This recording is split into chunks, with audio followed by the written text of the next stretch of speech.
Prove that the sum of three consecutive even integers is divisible by 6. Okay, so let's try another particular case. So a particular case could be 32, 34, 36 divided by 6. I've just chosen a particular case.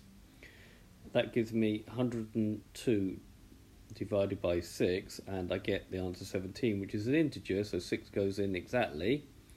Therefore, it's divisible by 6, but we need to do for all cases, so we have to use a little bit of algebra and some direct proof. So, in order to make sure that the first number is even, we have to use 2n. That ensures that the first number is even.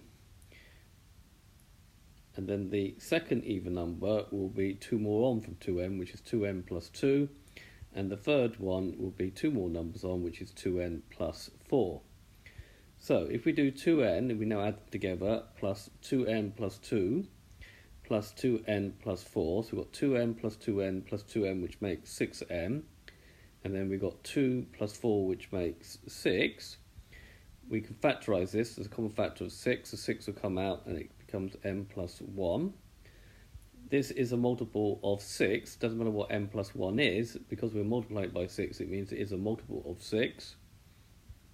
Therefore, these three numbers are divisible. Sum of these three numbers is divisible by 6, and therefore the sum of three consecutive even numbers is divisible by 6. So what we've done here is that we have done a direct proof to prove that this conjecture is true.